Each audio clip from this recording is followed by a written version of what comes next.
All right, everybody, welcome to the Crypto Nerds Crypto Night Talk. We'll talk about a few things that are happening in the cryptocurrency world. So the very first thing is yesterday I got an email from Antminer. I'm a big fan of Ant. I think if you think of Ant in the crypto mining world, they're kind of like Google. They're top of the industry. So they released their V9 miner.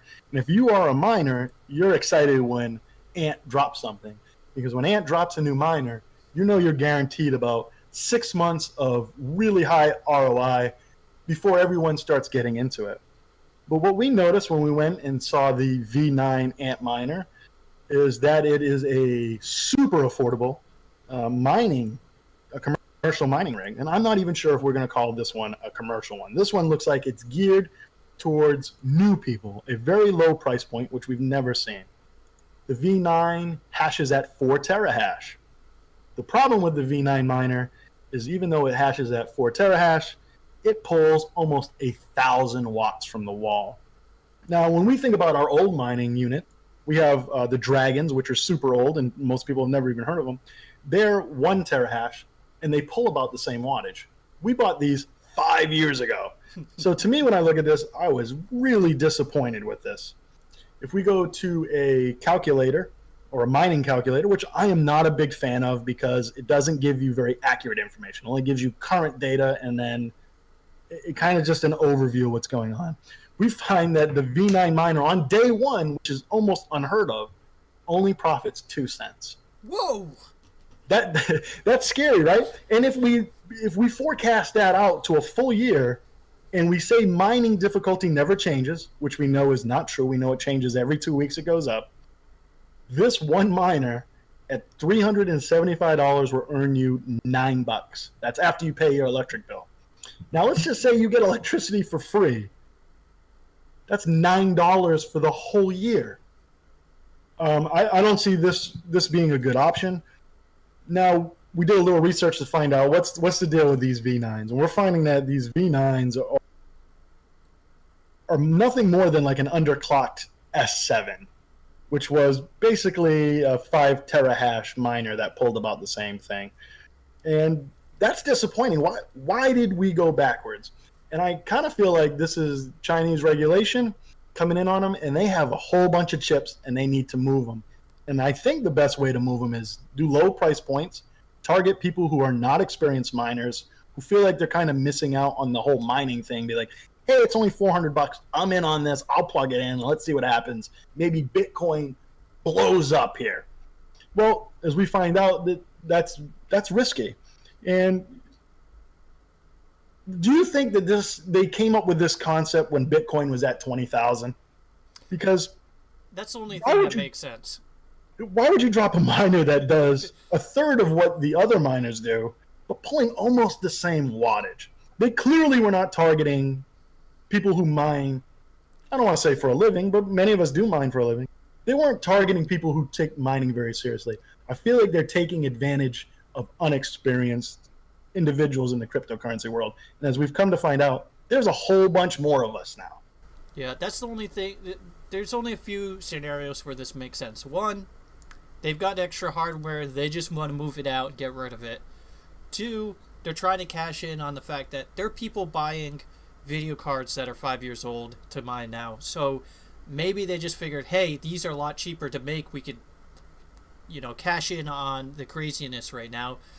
Or three, they did these back when the prices were so high for Bitcoin that it really would be a good entry level deal if it was $345. The issue though also is you have to buy 5 units. So that kind of brings you back to that 1,500 initial price to get in. So it's kind of this weird, like, it just doesn't make sense. Right. And let's be honest, these will never ROI. You'll never earn your money back on. The only way that you will earn your money back on this is if Bitcoin somehow just explodes. But then I would say to you, why don't you just buy Bitcoin with that money instead? You'd have more money in the end. And that's kind of the risk you take with mining. Mining is speculation. But when we look at equipment and all the equipment that's available, Antminer being the Google of the mining equipment, this seems really shady. And I've been a huge fan of Antminer up to this point. This feels like a total cash grab. And if you would ask me, how I felt, if you should buy this, I would say steer clear.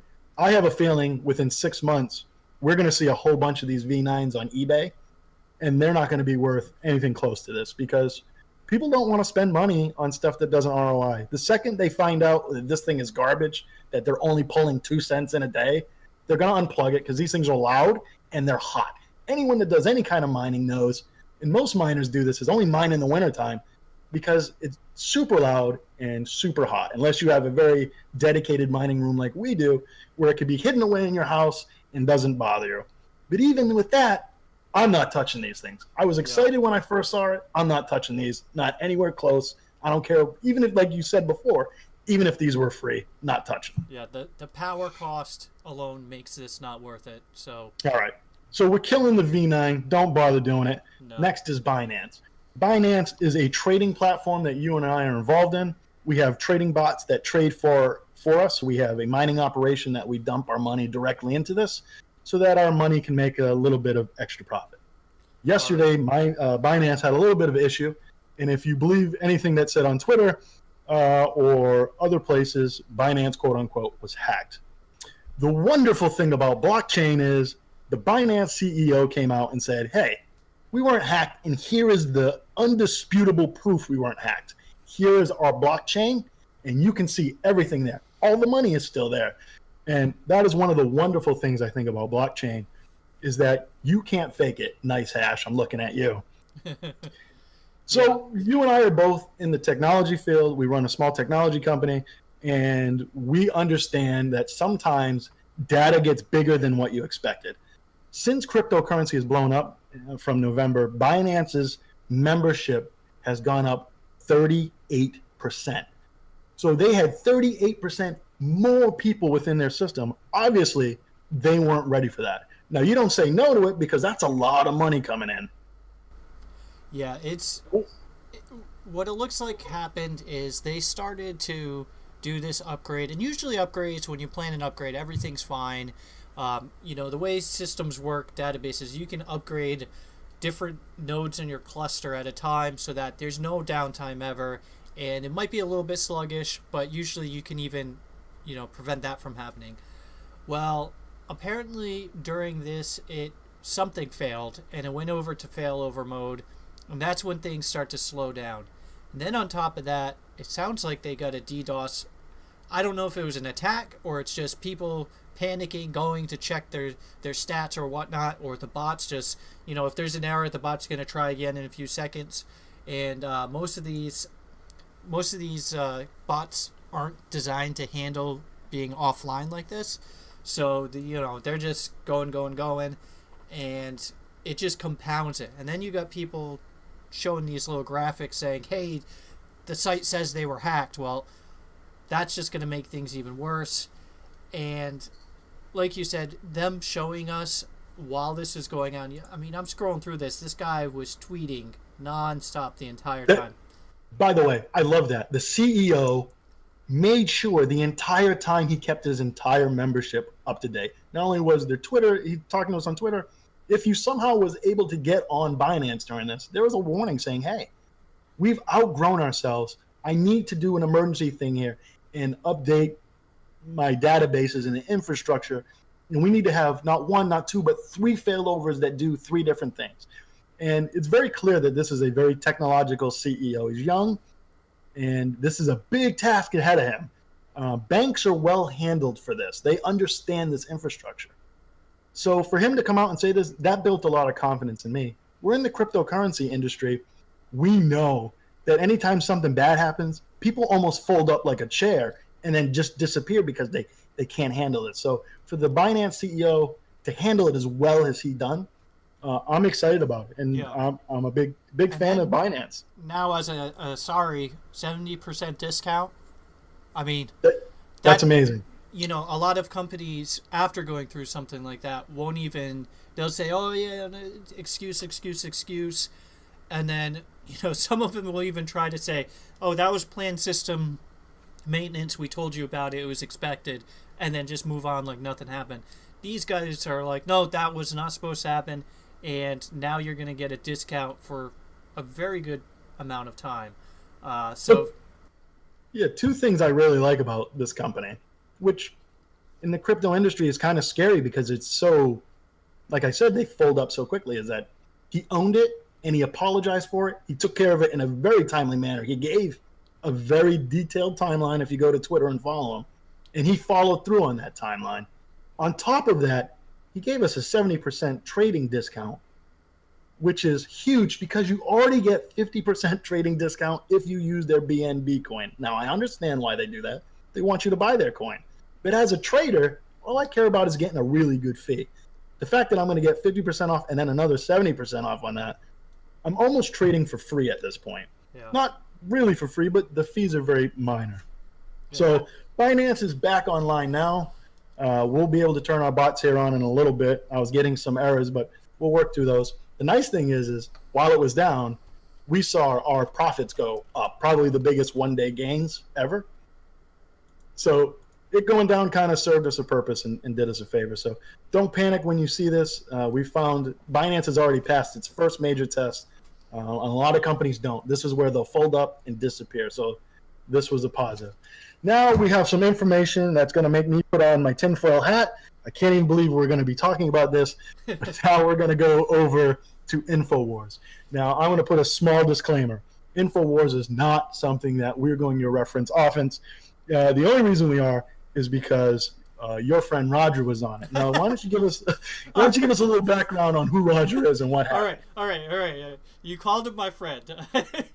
I never met the guy. I'm on the fence about him because there's a lot of conflicting information out there. But I will say this: he is a good speaker. When he comes on and he gives his points, he seems to do well, and so that's my limit. So let's rewind a little bit so people who don't know who he is.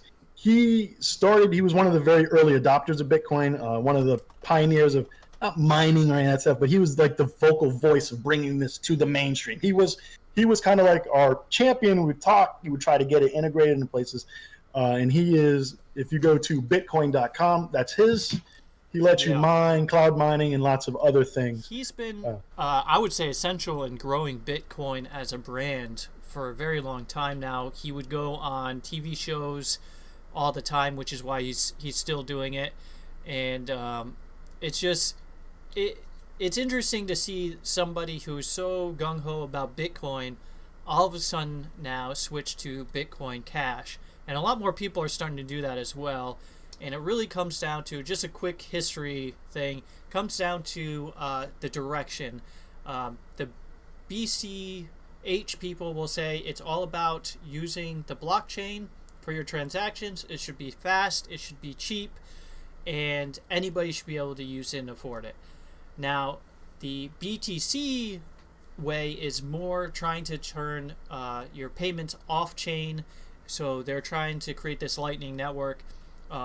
It kind of makes sense on one hand because they're saying, why does the entire world need to keep a ledger of you buying a coffee when, that happens bazillions of times a day? So are we really going to create a ledger of everything that happens to everybody ever? So that makes sense. But the problem is their fees are high, and that cuts out a lot of people. And So first of all, you can't buy a coffee with Bitcoin. No. Because that coffee is going to cost you just $15 in fees, whether or not that coffee costs $2. And so that's already off the table. Time. Are you gonna? Right. Your coffee will be cold before your payment goes through. Absolutely. And so it very much looks like when you argue with people or see arguments, they know that they're okay with that. I was even told people that matter can afford the fees, which I was just like, wow, that's a total difference. Whereas originally Bitcoin was supposed to change the world, give freedom to people in third world countries, because there are countries where their government is destroying their infrastructure, destroying their currency. They don't have any way to buy things now, and so some of them have actually made it through that by buying Bitcoin originally, getting through, and now those same people are starting to go, well, now it's costing me $15 to send money. I'm going to go through my funds really quick this way. Anyway, so back to InfoWars. It was actually pretty funny because Alex Jones, he seemed speechless on this. He usually is very opinionated, has lots of information on it, and it was just funny because even for him, he doesn't know what to think about this whole split type thing.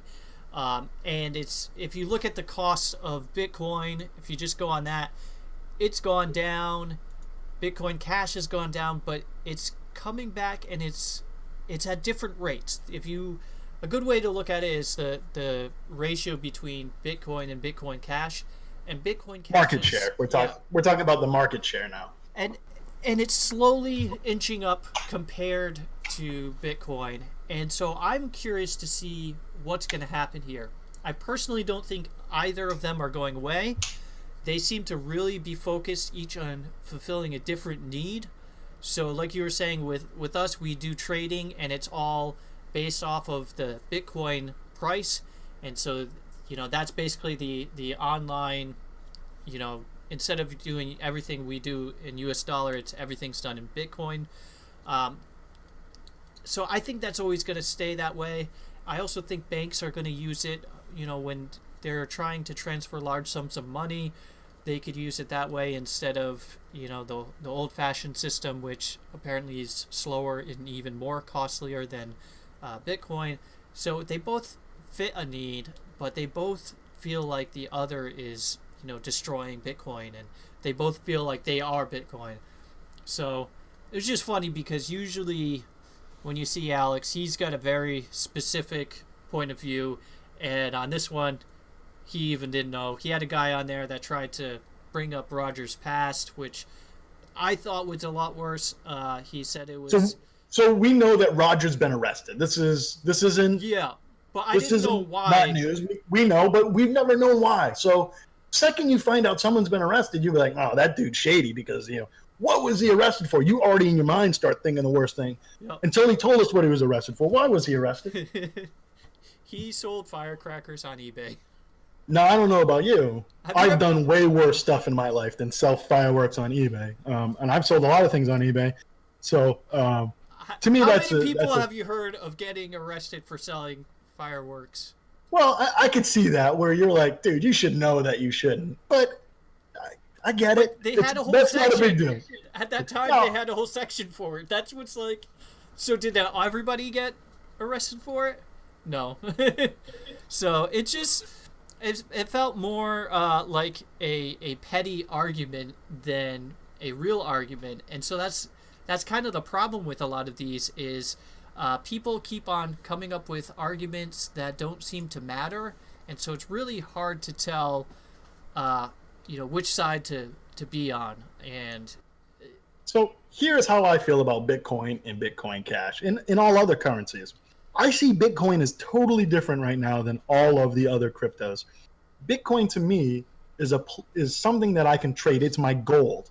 I'm moving all of my cryptocurrencies to that, and then I'm trading those against Bitcoin so I can grow my Bitcoin. But I'm not using Bitcoin to buy coffee or buy a bed or buy anything for two reasons.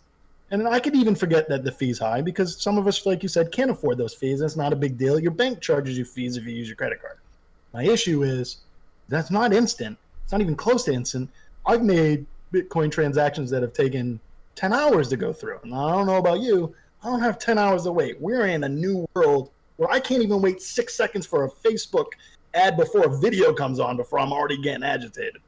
So that's where we kind of stand on the Bitcoin Cash, and all the other cryptocurrencies. So stay away from the V9. Binance was down, wasn't hacked, just updating some things. And InfoWars is really strange. Roger is kind of a strange dude, but I think he wants the best for the cryptocurrency, and right now he's a huge advocate of Bitcoin Cash. So thanks for listening in, and we'll catch you guys next night.